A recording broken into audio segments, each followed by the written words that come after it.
ఏం చేయమంటావు బాను? నేను ఏం చేయగలను చెప్పు? చివరికి నా ప్రాణం ఏమన్నా ఆనందంగా ఇచ్చేస్తాను. కానీ నన్ను ఒక ద్రోహిగా, ఒక హంతకుడిగా, ఒక శత్రువులా నా వాళ్ళే నన్ను చూస్తుంటే నేను భరించలేకపోతున్నాను.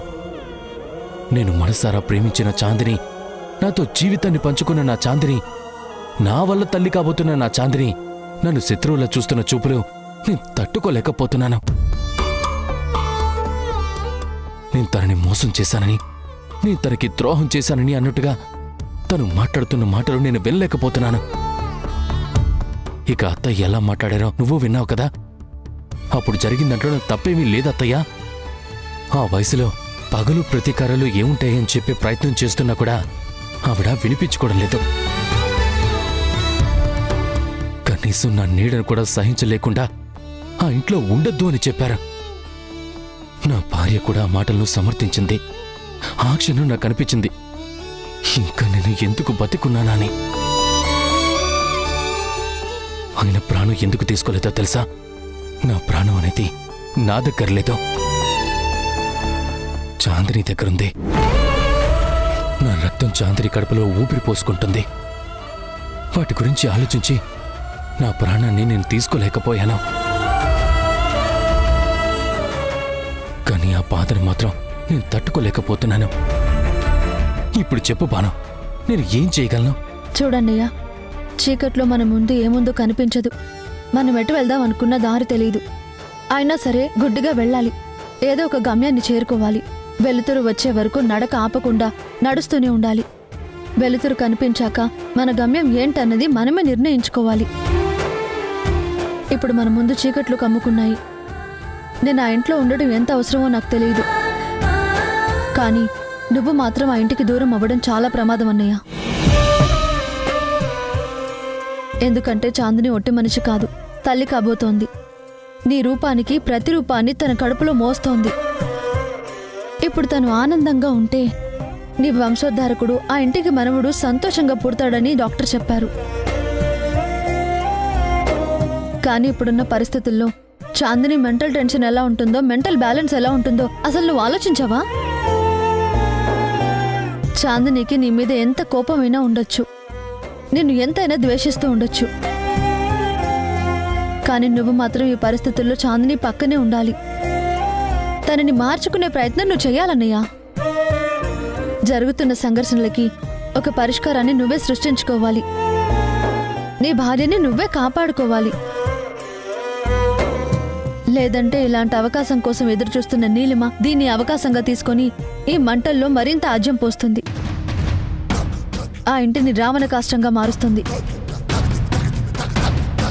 ఆ ఇల్లు వల్లకాడైపోతుంటే ఆ చితి మంటల్లో తను చలి కాచుకుంటుంది. ఆ అవకాశాన్ని నీలిమకి ఇవ్వకూడదు అంటే చాందిని పక్కన నువ్వు ఉండాలి. అత్తయ్యకి మనిద్దరి మీద కోపం ఉంది, నేను కాదనను. కానీ సర్ది చెప్పుకోవాల్సిన బాధ్యత మన మీద ఉంది. అత్తయ్యకి నువ్వేం చెప్పావు? నీ వర్షన్ నువ్వు చెప్పావు. నీ తప్పు లేదని నువ్వు చెప్పే ప్రయత్నం చేశావా? నువ్వు 4 మాటలు మాట్లాడేసరికి ఆవిడ వెళ్ళిపో అని చెప్పగానే వచ్చేశావు.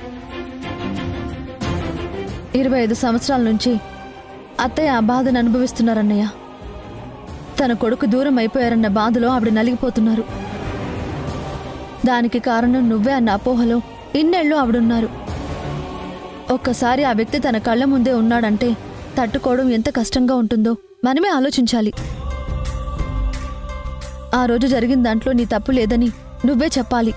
అంటే ఏం జరిగిందో నువ్వే వివరించాలి.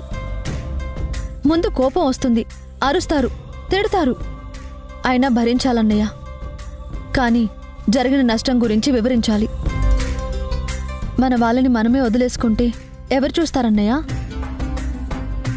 చాందిని మెడలో నువ్వు వేసిన 3 ముళ్ళు నీ జీవితాన్ని నిర్ణయించాయి. మీ ఇద్దరిని ఒకటి చేశాయి. ఈ జీవితాంతం మీరు కలిసి ఉండాలన్నది ఆ దైవ నిర్ణయం.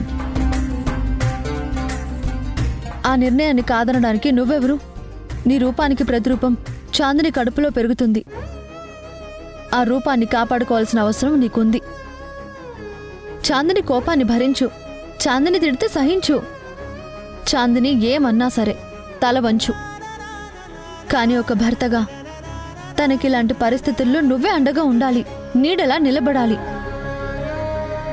చివరికి నిన్ను అర్థం చేసుకునే వరకు నువ్వే మార్చుకోవాలి. అంతేకాని ఇలా తాగుతూ తూగుతూ ఉంటే సమస్య పరిష్కారం అవుతుందా? మనుషుల మధ్య అగాధం పెరుగుతుంది.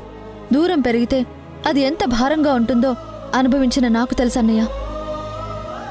భార్యాభర్తల బంధం ఎప్పటికీ దూరం కాకూడదన్నయ్య. ఆ బంధాన్ని విడదీసే అవకాశం ఎవరికీ ఇవ్వకూడదు. దయచేసి ఆలోచించు.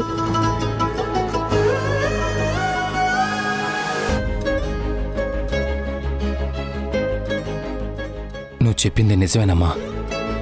నేనే పొరపాటు పడ్డాను. పద వెళ్దాం.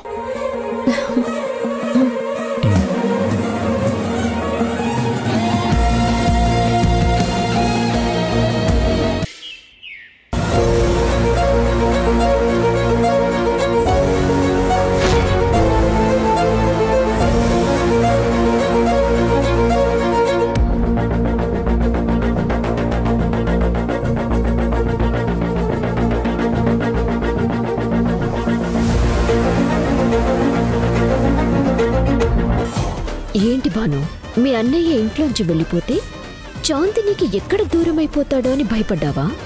నా మాటలతో చాందిని మనసు ఎక్కడ మారుస్తాను అని కంగారుపడి వెళ్ళి మీ అన్నయ్యని తీసుకొచ్చావా? ఇప్పటికే ఆలస్యమైంది భాను. చాందిని మనసు పూర్తిగా మారిపోయింది.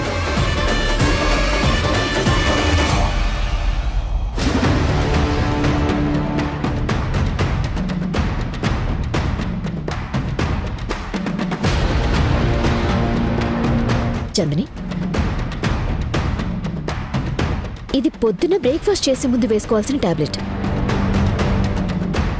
నువ్వు మర్చిపోతే చెప్పు, నేనే తీసుకొచ్చిస్తాను. టిఫిన్ తిన్నాక ఈ టాబ్లెట్ వేసుకోవాలి. మధ్యాహ్నం లంచ్ చేసిన తర్వాత ఈ టాబ్లెట్ వేసుకోవాలి. అలాగే రాత్రి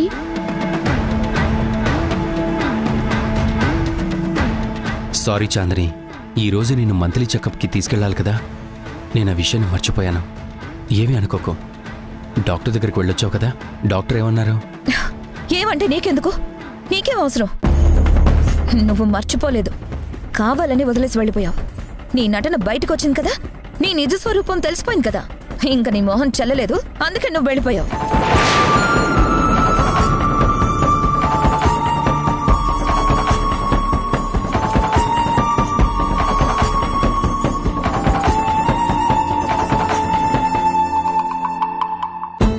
నువ్వు వెళ్ళిపోయావని నేను కూడా బాధపడలేదు. ఎందుకంటే నేను తల్లిని, నా బిడ్డను ఎలా చూసుకోవాలో నాకు తెలుసు. అందుకే నేనే వెళ్ళాను. దీంతో నీకేం సంబంధం లేదు.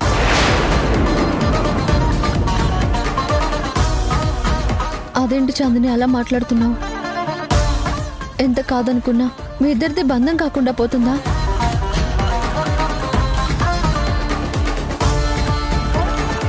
నీకు నీ భర్తకు ఎన్ని గొడవలైనా ఉండొచ్చు, కానీ ఇవేవి శాశ్వతంగా ఉండవు. శాశ్వతంగా ఉండేది మీ మధ్య బంధమే. ఆ బంధాన్ని ఎవరూ దూరం చేయలేరు.